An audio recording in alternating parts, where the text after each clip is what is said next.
What if every question you ask contains a hidden blade? In the hushed corridors of Venetian power, a single question could topple fortunes, ignite obsession, or bind a soul in trembling devotion. Niccolò Machiavelli, the architect of political cunning, was also a pioneer in the art of psychological seduction. He understood that a question is more than an invitation to answer. It is a weapon forged in silence. Imagine a scholar hunched over parchment, quills suspended above fresh ink. With each carefully crafted query, he probed desires and unearthed doubts. He cataloged 10 questions, simple phrases that could drive a woman to the edge of longing, confusion, and fierce loyalty. These inquiries were not dry abstractions, but living currents that coursed through courts and hearts alike. They whispered through massed gatherings and echoed in palace chambers. Centuries later, their pulse still quickens in our messages, our doubts, our deepest cravings for recognition. Tonight, we embark on a journey from Machiavelli's candlelit study to the screens in our palms, tracing how a single question can open a door to power and a trap for the unguarded spirit. Machiavelli's first question strikes at identity. Do you believe he truly sees you? To be seen is to exist, to have your innermost self acknowledged, valued, understood. In a 16th century letter to a trusted friend, Machiavelli describes a noble woman suffocated by the glare of courtly intrigue. She passes among suitors like a ghost, her whispered yearnings unnoticed, her worth reduced to idle gossip. Imagine her standing in a grand hall, every masked face turned away. She clamors for a single look that pierces the masquerade, only to find hollow eyes and vacant smiles. Machiavelli knew this ache. When the world observes only your shell, the soul withers unseen. Centuries later, the mirror neurons in our brains hunger for that validating gaze. A psychologist tells us how those tiny cells make us feel another's attention as nourishment. Without it, we starve in plain sight. Across town, a young woman in the swipe drive swirl of online dating shares her confession. Each profile picture a performance, each like a shallow echo, until she wonders if any glance ever reached her true self. When the mirror reflects only surface, the narrator asks, what lengths will the heart go to? This single question, simple, disarming, ignites an existential longing. It beckons confession, demands devotion, and threatens obsession. As Machiavelli charted, being truly seen is the ultimate currency of power and the greatest risk for anyone who dares to reveal their heart. Machiavelli's second question cuts to the chase. Are you more desired than the rest? In the gilded courts of Renaissance Italy, beauty was the coin that bought influence. Portraits of Venus and Diana vied for worship, each stroke of paint a pledge of devotion. Today, that currency has gone digital. Hearts, thumbs up, follower counts. A historian reminds us that Machiavelli watched courtiers circle a noblewoman like moths to a flame, each vying for a favor, their envy as sharp as daggers. He noted how even the most ardent admirer could turn bitter when another's praise shone brighter. Across centuries, our brains haven't changed. A behavioral economist reveals that our dopamine circuitry is hijacked by social proof, each like a tiny hit, each comparison a deeper descent into craving. He cataloged this question not to seduce mindlessly, but to expose the knife edge between admiration and rivalry. Two suitors bow, tension crackling like lightning. The first offers gilded promises, the second dares to speak truth. Neither knows which will ignite her heart or stoke the fires of jealousy. And yet, in the glow of a smartphone at 2 a.m., a modern woman swipes again and again, chasing the next ephemeral validation. Each refresh whispers, do they want me more than her? When desire becomes a contest, the narrator asks, is love ever enough? This question still echoes through every court and news feed, reminding us that when affection is measured like treasure, the soul's value becomes a battleground, and the heart's loyalty a prize too easily bargained away. Machiavelli's third question strikes at the heart of intimacy. Will your secrets stay safe? In the flicker of torchlight, a noble woman slips into a moonlit alley, cloaked in shadows. She places her trust in whispered vows, promises traded like coins, believing that her vulnerabilities, once shared, will remain locked behind another's lips. But Machiavelli knew better. He wrote that revealing your hidden fears is akin to laying down your sword. Centuries later, a clinician describes betrayal trauma, how the mind fractures when confidence is shattered. We see Victorian confessionals, penitent souls spilling their deepest sins, certain of absolution, only to discover that even sacred spaces can betray. A modern parallel unfolds. A young woman hesitates over her phone, fingers trembling above the send button as she types her darkest fear. Another recounts the moment her private message, meant for a friend, exploded across the internet, igniting a scandal that consumed her life. The promise of confidentiality, the narrator intones, is the sweetest lie. We replay the instant her secret went public, eyes widening, heart pounding, as rumors spread like wildfire. Trust, once the bedrock of connection, crumbles into ashes of shame and regret. Machiavelli's insight cuts through time. To share a secret is to grant power. That power can corrupt even the most noble intentions.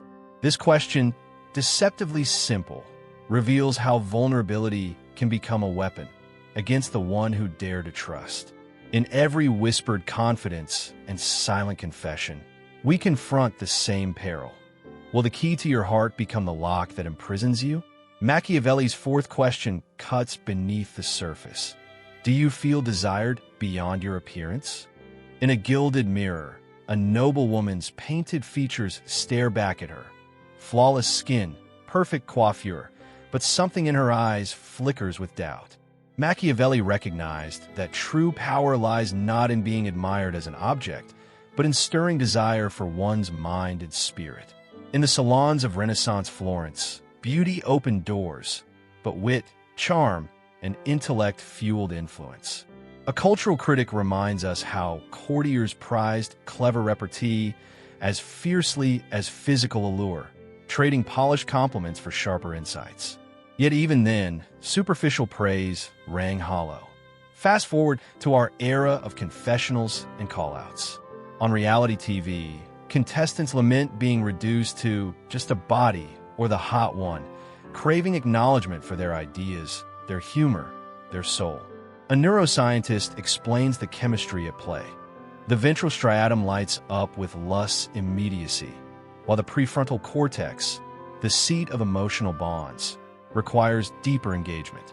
It's a biological tug-of-war, and Machiavelli's question forces her to ask, is he enamored with what you say, or only with how you look while you say it? A woman confronts her suitor, voice trembling but resolute. She demands more than empty flattery. She demands to be known. When praise is mere echo, the heart fractures under its weight. This question, articulated 5 centuries ago, still unveils our hunger for authentic recognition. It reveals a timeless truth. To be truly desired is to be valued for the mind's contours as much as the body's form. And to be denied, that is to feel the deepest kind of isolation. Machiavelli's 5th question cuts to the core of our deepest insecurity. Is someone else more worthy? Imagine grand frescoes of Cleopatra draped beside Julius Caesar, then later entwined with Mark Antony. Each portrait a testament to love's shifting tides and the peril of competing affections. In Renaissance Italy, alliances changed as swiftly as fortunes. Today's confidant could become tomorrow's rival. A historian reminds us that Machiavelli observed these fluid loyalties in both politics and passion, where a whisper of a better offer could topple vows as surely as a coup in the Doge's palace. Modern life has not quelled this fear. It has amplified it. On split screen, 2 Instagram profiles flash side by side, each vying for attention with filtered smiles and curated moments. A social psychologist explains how our brains register every like and comment as potential proof of someone more desirable lurking just beyond our reach. It's the same primal FOMO that once drove noble hearts to betrayal, transposed onto our digital courtships. In a tense reenactment, a woman pauses at the threshold of a masked gathering, her gaze drawn to a whispered rumor behind a velvet curtain. She overhears her partner's hushed laughter with another, the silhouette of a rival etched against candlelight. Doubt coils in her chest like a serpent. If attention shifts, does affection vanish? When the heart hunts for the most prized, the narrator intones, what becomes of loyalty? Machiavelli's question endures because it unearths the timeless ache of perceived competition. Whether in palazzo or phone screen, the specter of a more worthy contender can turn devotion to dust and leave the heart forever on guard. Machiavelli's sixth question wields language as both balm and blade. Can you trust his promises? In a hushed chamber, a courtier reads a sonnet aloud, each line a vow of unwavering devotion. The words drift like silk, conjuring images of eternal fidelity. Yet in the shadows, quills scratch across treaties sworn in blood and ink, binding princes to alliances as fickle as the wind. Centuries later, the same fragility echoes in a single click, a private message sent in confidence, then leaked, a relationship splintered by digital betrayal. A communication coach reminds us that every promise carries weight, but the shape of those words can be bent, warped, used as weapons. We see footage of 16th century diplomats sealing pacts with wax seals, their solemn oaths immortalized in ornate scripts.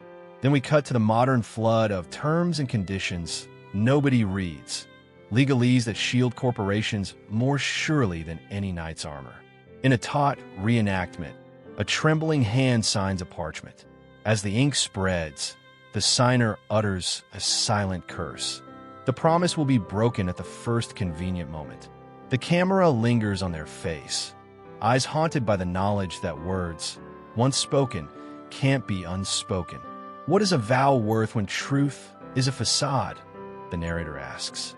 Psychologists dissect the anatomy of gaslighting, how betrayers twist language to sow doubt, erode confidence, and shatter trust. Machiavelli's question remains as piercing today as it was in Florence. Promises bind more tightly than chains, yet fracture more easily than glass, leaving the vulnerable exposed to the merciless currents of deception. Machiavelli's seventh question burns with envy and longing. Are you the center of his universe? A lone lute plucks a haunting melody in a vast, empty hall.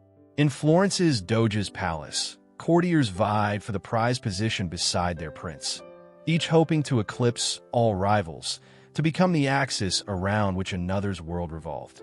But Machiavelli knew that such centrality could scorch as fiercely as it warmed. Centuries later, the scene shifts to a dimly lit apartment. Messages unread, notifications unanswered. A woman paces, phone in hand, heart pounding with each silent buzz.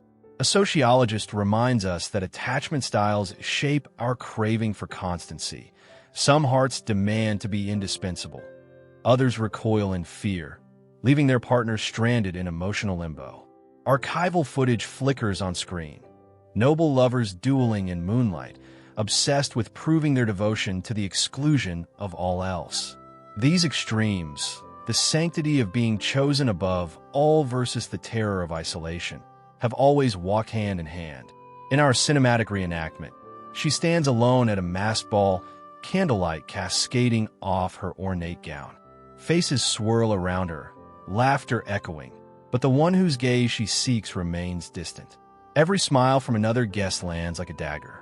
Voiceover intones, to be the sun in someone's sky is to risk burning alive. This question reveals our darkest longing, not merely to be loved, but to occupy the singular place in another's life, only to discover that the brighter we shine, the hotter the spotlight, and the more devastating the fall when the warmth fades.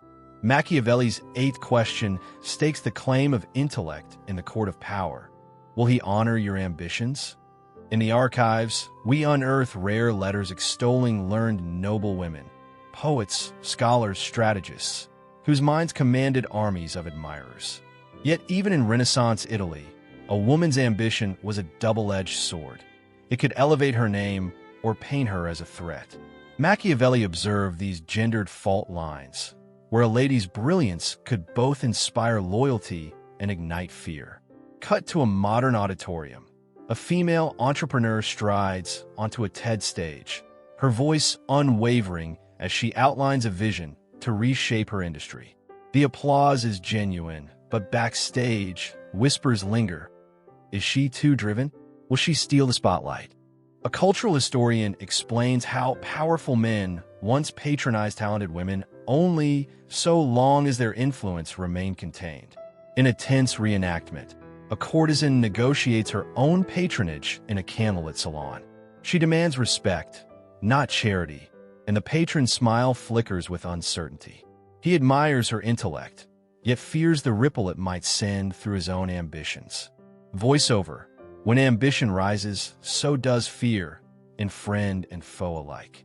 A career coach today maps out the contours of imposter syndrome, the gnawing doubt that success is unearned and might unravel at the first challenge. A woman recalls her partner's reaction when she clinched a promotion, his congratulations laced with diminishing remarks, as though her achievement somehow eclipsed him. Machiavelli's question still resonates.